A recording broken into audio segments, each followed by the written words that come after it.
welcome. So I was trying to do this as a live, didn't work out. So I'm just going to do a recording and just go from there because you just got to make it work when you got to make it work. So with this video, I wanted to talk about healing at the spiritual level. So I had Anna on earlier in the month and we talked about healing from the body, somatic release, letting things go.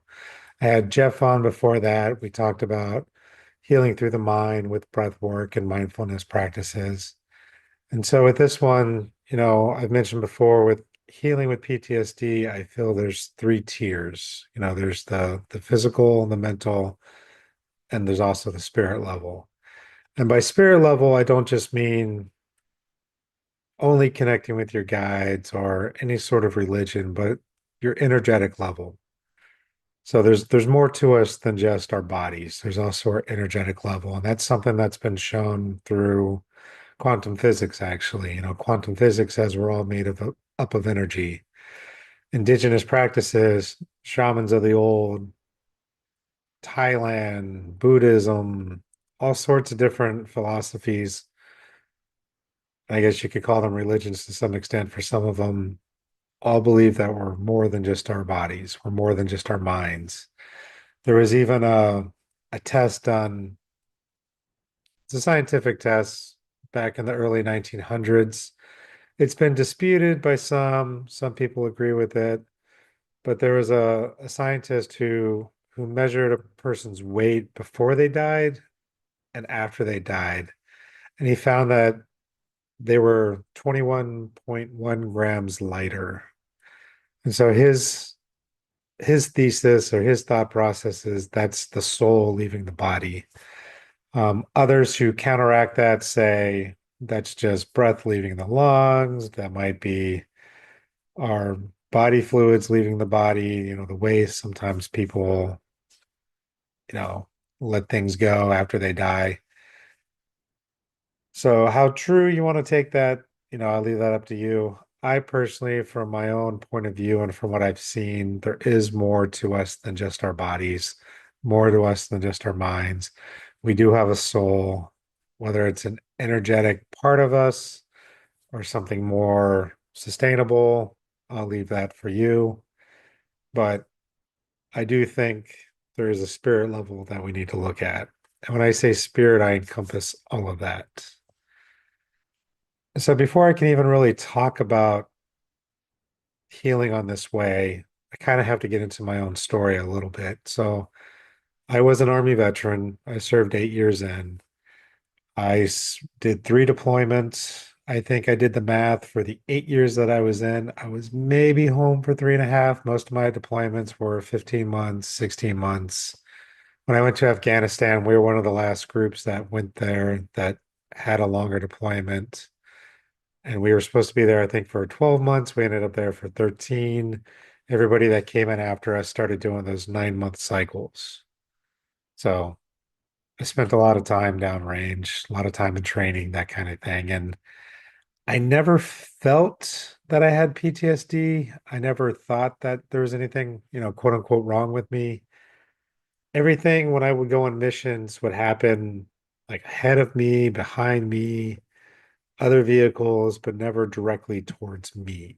So it was never me personally being shot at. I was in some helicopters that were getting shot at while we were flying, but I never got shot. I never had to shoot anybody. I wasn't kicking in doors, but we were getting mortared every night. I remember one time we were doing a joint mission and we had to sleep in the bunkers actually because the sandstorm was too bad. We couldn't stay in our tents. So it was either the be very cramped in a truck, or, sleep in the bunkers and make the best of what we could. So those kind of things happened to me, but I never felt that that was bad enough to warrant considering myself a PTSD.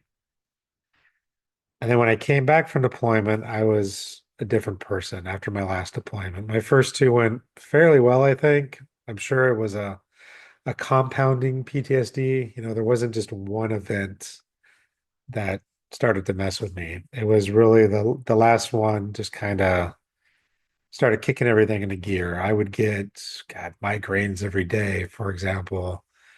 I was angry all the time. I was outbursting. I didn't understand why I was angry, why I was upset. I didn't like loud noises. I couldn't do Fourth of July or New Year's Eve anymore. I couldn't take the noise. And I wouldn't like, like in the movies, you see guys who hear the noise and they're outside like digging holes and going crazy and hitting things. That wasn't me.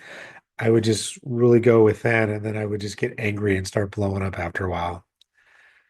And so it took me a while to truly realize that there was something wrong. And with that, that's, kind of started my journey slowly. I've talked about it a little bit. I tried talk therapy. I tried, medication. I started self-medicating. The VA gave me some pills. Yeah, they worked for a little bit, but it just kind of numbed me and I wasn't happy with myself with them. So I stopped taking them. And then I started smoking weed all the time. I didn't really drink that heavily then, but it was mainly just smoking weed a lot and then trying to numb the pain in the best way I could. And then later on, I started many years later, probably 5, 6 years later, after getting out, I then went into the Landmark Forum, which was good. And I mentioned this before, it can be helpful. It was kind of group talk therapy. It's kind of the best way I can describe it. You're in this room with anywhere from like 60 to 100 people, all having their own stories that they're working on. You're listening to a presenter talk for 3 days. You're having insights, you're learning things, and you're finding your key stories that wasn't due to PTSD necessarily, but they formed who I was as a person. These three key situations that happened to me when I was younger that then created who I am as an adult. So it was a good start, and I don't want to discount that. So talk therapy, I think, does have its place. Mindfulness practices have its place. Body work definitely has its place. But for me personally, it wasn't until I found shamanism that changes really happened. And with that, it was connecting with my guides. And by guides, so the first thing I did was connect with a power animal. And so a power animal is a representation of an animal that is there to give you guidance, there to teach you things, show you what you could be doing, what you should be doing. I don't like using the word should, but helping you realize a different way of doing things and giving you different healings. And they can guide you in journeys on how to find healing based upon the intention of your journey. And a journey, when I say journey, it's like a meditated state. And so with the shamanic way of journeying, you'll have a rattle or you have a drums, you might do a drum track, and you listen to it, and it puts you into an altered state of consciousness, kind of like a meditation, but it's a continuous rhythm that's playing. And while it's playing, you're envisioning yourself going into a different realm, and then you start meeting guides, and it seems made up, and to a point, I guess it kind of is, but it's also real. And I say that because there was a lot of times I'd be doing a journey of, show me something to help me with X. And I would go into my journey, I would meet my power animal. Eventually, I learned how to meet my human guides, and they would show me a stone or a plant, things that I have nothing or knowledge about. And then I would sit there after the journey and I would Google it. I would sit there and go, okay, it's a flower, looks like this, try to find it, looking through Google Images. And then eventually I'd find the flower that I saw or the plant, get the name of it. And then I would do another Google search of, healing properties of this plant. And then everything that it supposedly can work on for a person was exactly what I was looking for with my intention. So that's why I say it's real. But I also say it's made up because it's your mind interpreting this connection with the altered state, this ultra reality, and putting it into a way that you can understand it. And so when you work with your spirit guides, you work with your power animal, you go through different journeys that you can do that will help you heal. And part of that could also be working with the elements. So, say, for example, you were like me, very closed off with your emotions, not wanting to express yourself fully, not wanting to be able to open up, work out of your heart center, and be able to express yourself fully. I started working with the water element, and water is it is designed for that. It is constantly moving. It's the emotional side of you. It's working through that, being able to shift and flow and grow. Excuse me. And working with the element help open up those emotions. For example, I had a lot of anger. So I would work with the fire, kind of burn out that anger, let it go, burn it away. If you're not grounded enough, or if you're too grounded, you might want to work with the earth. And so with the earth, you can do a ceremony where you're being buried in the earth. You're doing a journey of this, and then you're getting buried and dissolving and becoming part of the earth. And this can help ground you as well, just as much as going outside with your shoes off, but it's a different way of doing it.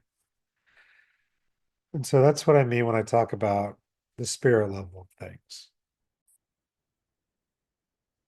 In doing this, it also helped me build a community, a spiritual community, if you will. So we want to have our physical, everyday people that we see on a constant basis, or, within reason, type of community, people that we can go to for support. But that's what the spirits are there for us as well. They're also our community. They can also guide us. They can be your ancestors. For me, it's part of my lineage now that I can call on other shamans who have been alive for thousands of years and are waiting in the astral plane to help. But it's also my ancestors, part of my own bloodline. It's power animals. It's also guides that might show up, ascended masters. All of these can build a community for you in which you can learn from and which you can grow. So that's why, again, I feel the spirit realm is very important for people. And when you do journey work, and the one other reason I say it's true is because you'll do journey work with people and you'll do group journeys and you all start seeing the same thing or having the same type of experiences. Even if you do it at separate times and you come back and talk about it, you'll find that there's a lot of overlap, a lot of connection, and you just can't discount that. And so it's one reason I think, again, this is very important for people. It can help you work through those emotional wounds, that trauma, the stress, by just getting it out in this altered state, this altered reality, if you will, and just letting it go. You can have spirits come to you and provide healing and teach you different techniques of breath work and stuff that you've never thought of or never taught. Like there's so many people out there, they'll say, "Oh, I never thought I would write a book, but it just came to me and I just had to write it." It's never anything I ever thought about, but I just started writing and it came to me. This is part of spirit guiding this person. Oh, I never thought I would do this or this. And then suddenly the idea just came to me. Sometimes that's spirit guiding us. Sometimes we're being pushed into a path gently, sometimes not so gently. And they're just saying, hey, go look at this, go look at this. And that's for me what happened with shamanism was I never would have, if you'd have told me 10 years ago I'd be doing this, I thought you're crazy. Like, especially coming out of the military, God, it's been almost 15 years now. But coming out of that, never thought that would have happened. And it was one of those things where I was going through my own dark night of the soul. Things were shifting. I was probably not too far off from getting a divorce. And then suddenly shamanism just kept showing up for me. I kept seeing Facebook ads for it. I kept seeing books for it on Amazon, recommended books for shamanism when I had never even looked it up before. And then finally, I just bit the bullet, got a book, started reading it, tried some of the exercises, and then it was trying to find the right teacher.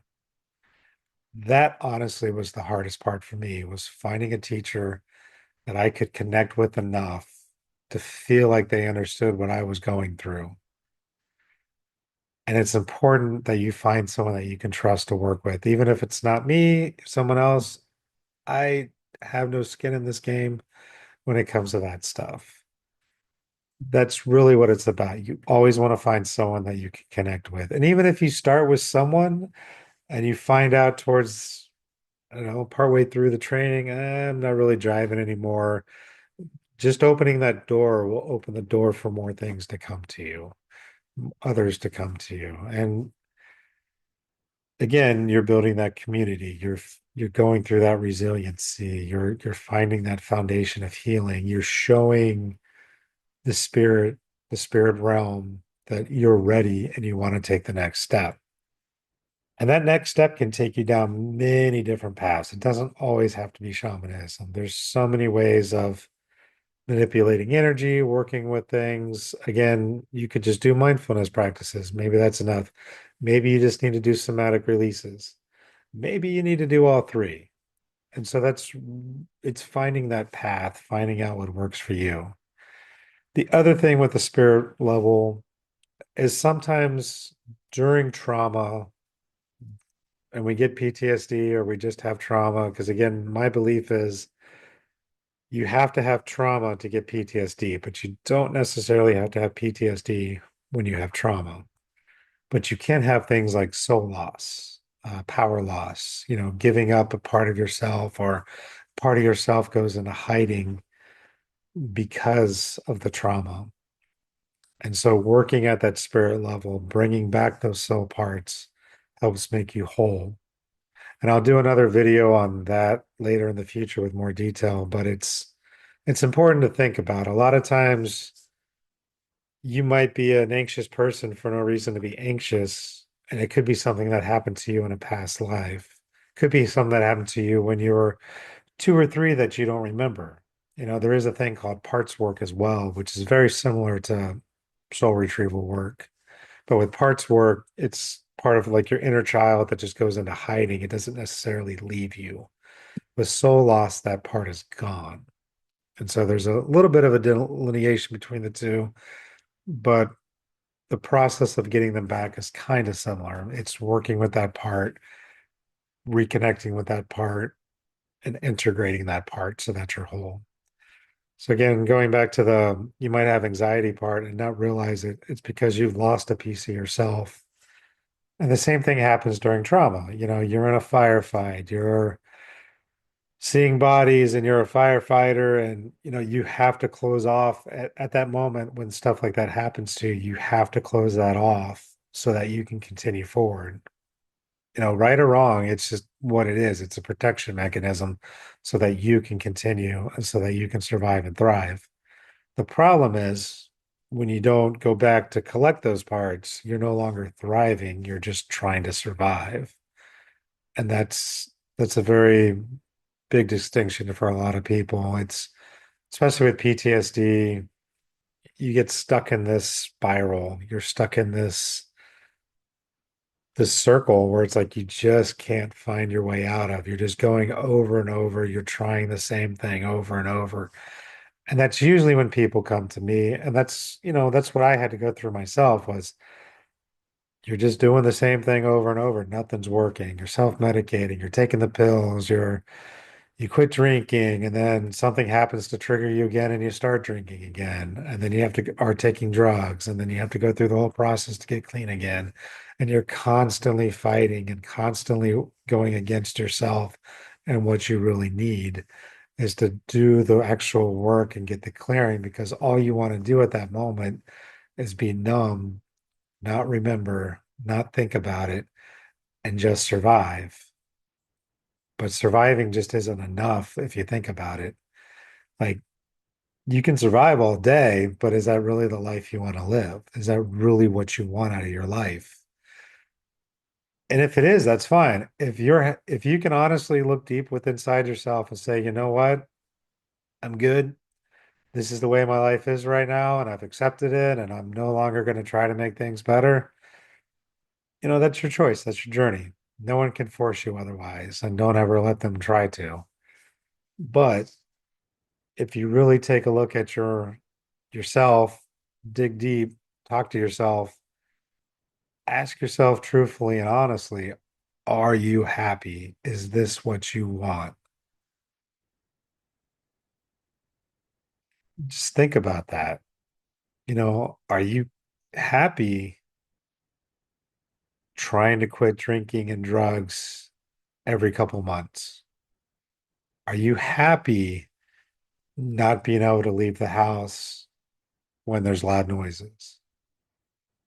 Not being able to be with your family and friends? Are you happy just sitting around all day hiding, hiding from the world, not being able to keep a job, not being able to hold things down, not be able to keep a relationship, not be able to see your kids because your spouse doesn't trust you anymore? Are they afraid to see you? Are you happy with that? Is that the life that you truly want to live? I know for me, it wasn't, and for a while I thought it was. I thought I had everything under control. It's just a couple outbursts. I'll get through it. I'm just angry right now. I'll get over it. I can stop smoking weed whenever I want. I can stop doing this. I didn't hurt anybody. All I did was yell at them. It's it's not fun for anyone. It's not fun for you, and it's not fun for your family. And if you think about it, you're causing them trauma now. Right? And I'm not trying to make you wrong. I'm really not, but it's something to think about. And that was the turnaround for me was I can't keep raising my kids this way. I can't keep doing this to them.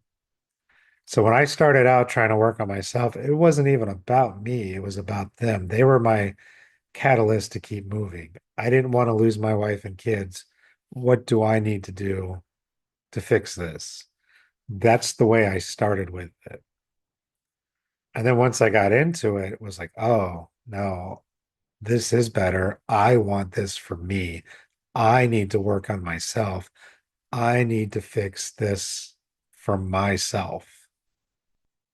And fixing it for me will in turn fix things for everybody. But it starts with me. Because if you don't work on yourself, nothing else you do matters. So that's one thing I want you to take away from this. You need to work on yourself, whatever that looks like for you, whatever it looks like. You don't need to stress about, oh, Jeremy said this, I need to go work with him. No, you can if you want to, but I might not be the right person for you. You might not like the way I work. You might need something more feminine, for example, who talks a certain way, or, maybe it's you're more attracted to someone who wants to work with crystals and do this and that. That's fine, but figure it out for yourself. Figure out the type of person that you want to have help you and start to think about that person, and they will show up. And in fact, you might already know who they are, but you really need to think about that. You got to find your community. There's three main things with PTSD. It's the hyper vigilance, constantly being aware, looking around. There's the intrusive thoughts, constantly remembering things or thinking badly of yourself. And then there's the relationships. And for me, relationships, that's the foundation for fixing PTSD. Hypervigilance and the intrusive thoughts, they go away, but that foundation of relationships will always be there, and that's going to turn into your community. And so you really want to look at that. Just check my notes real quick. And so just getting back into the whole concept of spirit, like I said there's many names for this. Some people will call it God, so maybe Christianity is what you need when it comes to the spirit side of things. That's fine. I don't knock religion of any kind. That's up to you. If you want to, Jewish, Muslim, whatever. There's actually Catholic priests out there that I know of who practice shamanism and use shamanism for themselves and for their their flock or their practice, not practitioners, but the people that come in and worship at their church with them. I don't go to church, so I don't have the name off the top of my head. And they'll use shamanism. They'll use shamanism for healing and other things. And I was actually just at a memorial for a friend of ours that passed away. She had cancer for over a year. She was fighting it for a while. And we were at the memorial inside the church, and she's Catholic. And the priest started opening sacred, the different directions and stuff, but he was doing it differently than I was taught how to do it from the indigenous side. But it was almost the same. Like he was calling in the north, the east, the south, the west, up, the down. He was calling in the directions. He was bringing the ceremony, kind of like what we do in the shamanic realm, opening up the directions to call in the spirits to help everyone there, to call in to help guide the our friend that died, her spirit, so that she can move on and go up to heaven. He was doing all of that. And I could feel the energy flowing within this church the same way I do at a shamanic ceremony that I would be doing outside or someone I know would be hosting. It was almost the same. And so their spirit is there. Spirit is also there. It's just a different way of accessing it.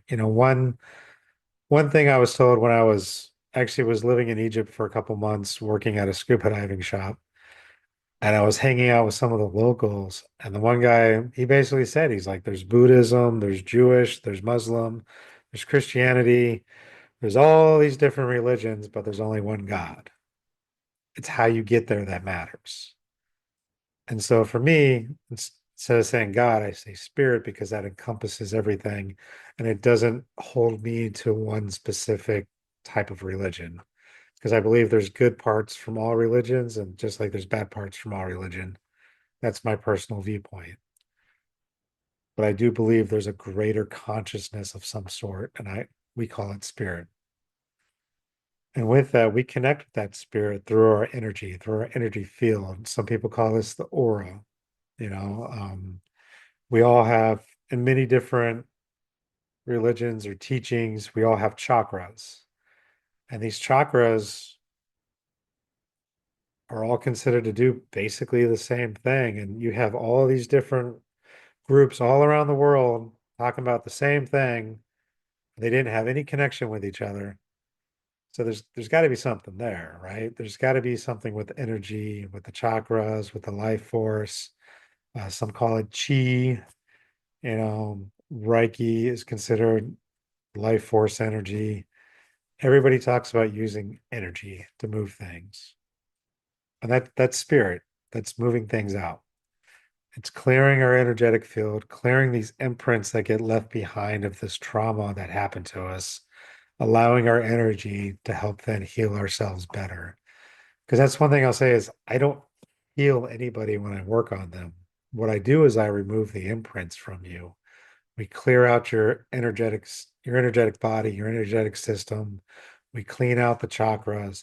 We allow your own energy to move more freely. And this helps get rid of things like disease and other issues that people have, depression, anxiety, nightmares. I mean, all sorts of things. And then sometimes, along with soul loss, sometimes other things will attach to us because we have dirty fields, so to speak. They want to feed off of that negative energy that's stuck to us, those imprints. And these can come in many different things. They can be very random, they can be very specific, trying to attach to you. Some can be considered dark, some can be considered elemental, or just random like parasites that kind of get stuck on us, and they feed off of the trauma. Basically, a lot of times they'll feed off of that specific trauma and the feelings that come out of it. So maybe you have a trauma when you were a child and now you don't feel worthy of love, or you don't trust, and these kind of things. They'll come into your field and they'll latch on and they'll just start feeding on you, and that'll make you depressed, that'll make you tired. that'll make your energy levels low, that can give you pain, that can give you illness or stress. And sometimes, if it's there long enough and if it's dark enough, it can lead to intrusive thoughts on its own. And sometimes, people might consider that multiple personalities or where you're starting to hear things. There's, true scientific stuff on that. And there's also the shamanic, energetic version of that. And so you always have to be careful how you go about it and not treat everything the same because sometimes there's genetics involved, but those genetics could be in place because of something that happened to you in a past life and you need to work through. Doesn't mean it's going to go away, but maybe the next time it won't be as bad or the healing will be better. I've done soul retrievals for people with allergies, and their allergies didn't fully go away, but they were more manageable where they didn't need to use medications anymore. So there is something there to that. And so that hopefully I'm making sense with this, but this is what I mean by the spirit level, the energetic level. And when you clear the energetic level, it helps the body start focusing on itself because your own energy now is flowing through your body, bringing back energy to your organs, your limbs, to your body, to your brain, which then helps you feel better, helps you mentally think better. My migraines have been gone for years now. I never got a reason why they were showing up, but they're gone now after a lot of clearing. They just they don't exist anymore. And when you go through this work with PTSD, there are going to be days where you're filled with doubt, like, oh, I'm starting to think of this. But once you do the clearing, you don't forget the past. And that's one thing you always have to remind yourself is these things happen to you. But you get to change now how you react to the way they affected you. So you can't forget things, but you'll find that you won't think about it as often. You won't have these memories anymore. But there still might be something that brings up the memory.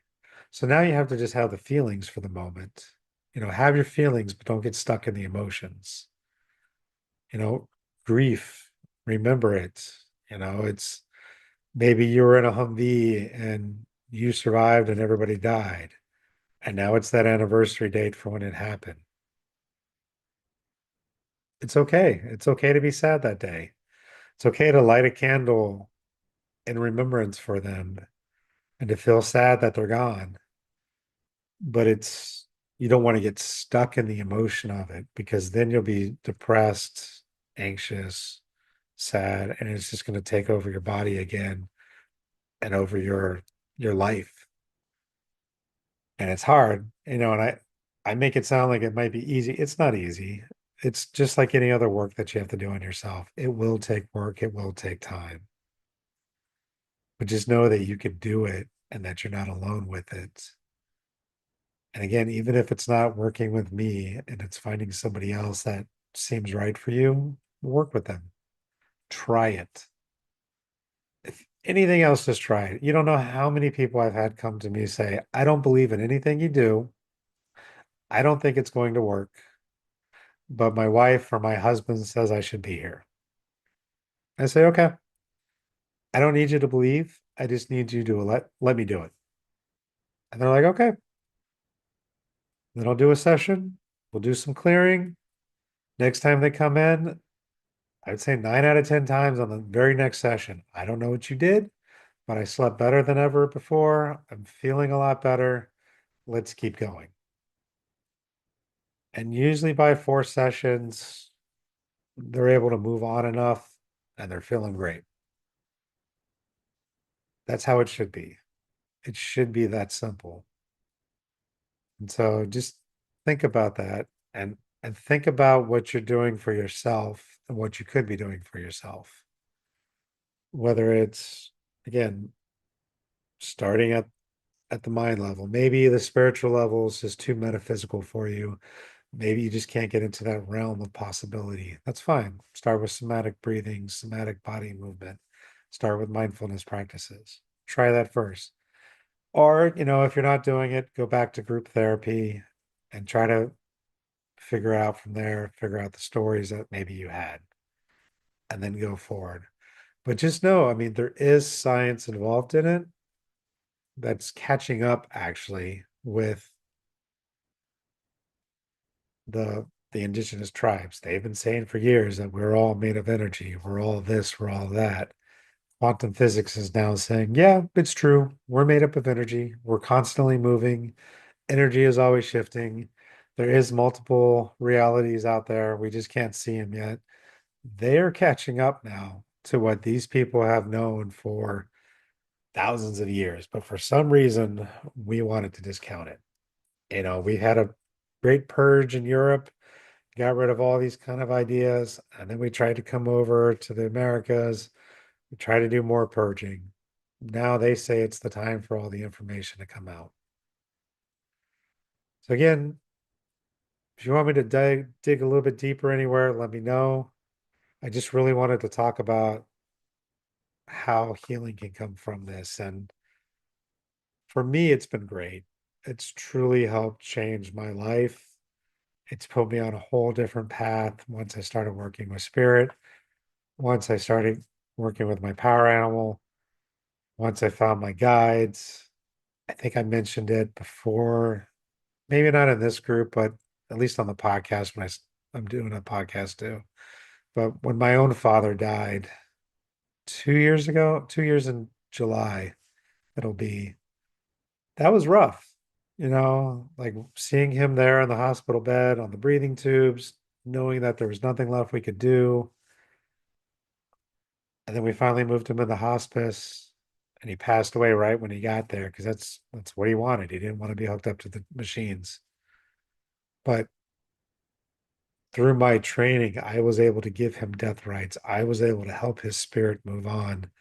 I was able to help him one more time the way he's always helped me. And now I know I can call on him at any time. He's always there when I need him. And not even in the sense of always, he's just always there. Like I have an altar, ancestor altar for him. I can reach out to him when I need him. I've done different plant medicine ceremonies where he showed up. I've done journeys where he showed up. When I need him, I know he's there and I know he's watching out for us. If I didn't have my training and I was strictly back into the way I used to be with atheist and there is no God, there is no this, I don't know what it would be like for me right now. Because to honestly, for me personally, to think that once you're dead, that's it, and there's nothing else, to me, that's worse than anything else. Knowing that when you pass and you move on, you're on another adventure, another journey. If anything, it makes it easier. I don't know. I don't know another way of saying it, but knowing that you can call on your ancestors, people that you've loved, and bring them back so they can talk to them. And I've done that work with clients. They'll come in, had a loss. I'll help move on their loved one onto the spirit realm, into the ancestral plane so that they can get healing and then teach them how to have conversations with them. And they find out things that they didn't know through this communication, looking for certain documents, looking for certain things that they needed, but they couldn't find. And then they would start to have a conversation and the information is given to them. Now, you could probably pass that off and say, they probably knew about it, just forgot. Maybe, maybe not. I like to think not. They didn't know any of it until it happened. I've seen a lot of things happen in this work that is unexplainable. And you just have to let it be unexplained and just realize that it's true. So, again, this is my TED Talk for spiritual healing and why it's important. So hopefully that makes sense for you guys. If you need me to clarify anything or expand on something, let me know. It's kind of a different vibe now that I'm not actually talking to anyone, just talking to myself. So I'll try to do another live in the future. That way we get a little bit more interaction. But Facebook was just messing with me today. So this is what you get. And hopefully it's worthwhile and you enjoyed it. And let me know in the comments if you have any questions, and I'll try to answer them where I can, or I'll make another video and do a live Q&A or something. So again, it doesn't have to be shamanism to connect to spirit. This is what worked for me, and I want that to be clear.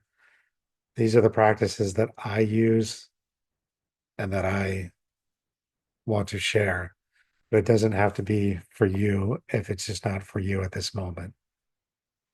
But I encourage you to at least do some self-reflection, see if you're truly happy with your life situation the way it is, and figure out what you can do to change it. What? Because the only way it's going to change is if you make the change yourself. Nobody can do it for you. So just think about it. What do you want to change with your life? Thank you. Thank you for listening to this episode of the Shaman Stories podcast. If you have any interest in the services that I provide or the services of my guest, please click the link in the show notes below. Thank you. And until next time, have a good journey.